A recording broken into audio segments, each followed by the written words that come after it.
Lord forgive me for this trap shit. Sergeant Smack make it backflip. Telly Hank did with the action.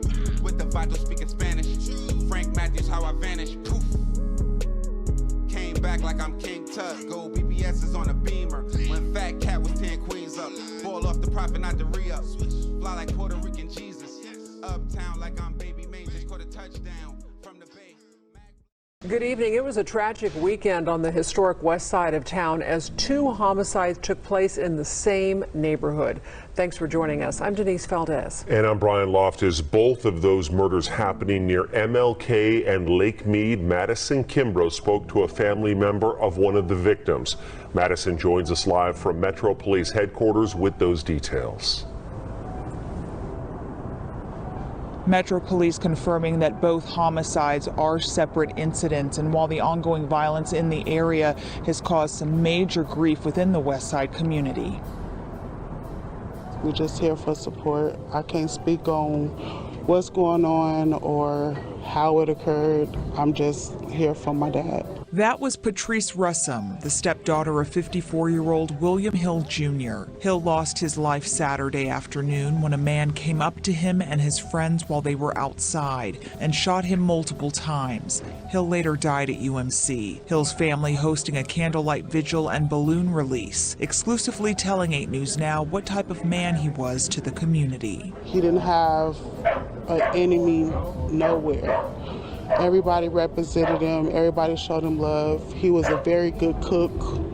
That's what I'm gonna miss. He didn't give me none of his secrets. This unfortunately wasn't the only shooting to occur on Hassel Avenue. Police say 43-year-old Clarence Harvey III was shot and killed the next day at a nearby gathering. Those with Giddens Memorial Chapel held a Stop the Violence march this month in response to the senseless violence in town, particularly here on the historic West Side. And with these most recent shootings, it's obvious how much work needs to be done. It's really sad to see it continue on, and with the work that we're doing, you know, we're not giving up. Even though we just had the march, we're going to continue the effort of pushing nonviolence within that community.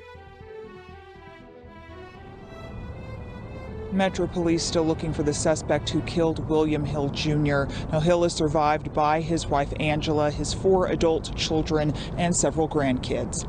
Reporting live, Madison Suspect Kimbrough. behind bars tonight after police say they found a man with multiple gunshot wounds. Jason Spellman is the name. Police believe the 38-year-old and the victim were at a gathering moments before the shooting. They say the victim left with the group, and while walking, according to police, Spellman drove up and fired multiple gunshots at him. The victim was found near MLK and Lake Mead. He was transported to the hospital where he was pronounced dead. Spellman was found and arrested later that night. Imagine killing somebody for your man, and then he kill you in retaliation for it. Well, that's exactly what the fuck just happened. Vegas, fuck going on? It's your guy Popalot. We in the valley with it. Now, I'm sure when most people think about Vegas, they think about heavyweight fights. They think about high-class hotels, tourists, casinos. But this is going to be a tale of how wicked it could get off of the strip. Now, today, I'm going to be telling you guys the story of a guy by the name of Jason Spellman. Now, just over the matter of a weekend in November of 2022, Jason Spellman would lose somebody that he would consider a family member, kill somebody that he probably considered a friend, as well as find himself charged with murder with a deadly weapon, all in the span of a weekend. And he ain't probably want none of that shit to happen. Now, the story is going to start near Martin Luther King and Lake Mead Boulevard on the historic West Side on Saturday evening. And it will be there where a 54-year-old man by the name of William Hill Jr. would be amongst several friends trying to jumpstart a vehicle when, unknowingly to any of them, a hooded man would emerge from a side street and fire several shots. Hill would be struck several times and taken to University Medical Center, where he would eventually be pronounced dead. Las Vegas Metro Police would respond to the area of the shooting at about 3:30 They did not immediately have a suspect or a description, but Lieutenant David Valenta would go on to say that the suspect possibly parked a block away before walking closer to the victims and firing the shots, going on to say that it was unknown whether the suspect and the victim knew each other. Now, just a day after the murder of William Hill Jr., his stepdaughter, Patrice Russum, would host a candlelight vigil and balloon release on behalf of her stepfather. Jason Spellman would attend this candlelight vigil for William Hill's memorial, as he looked at him as a close friend and almost a family member. But another person would be in attendance at this candlelight vigil, a guy by the name of Clarence Harvey III.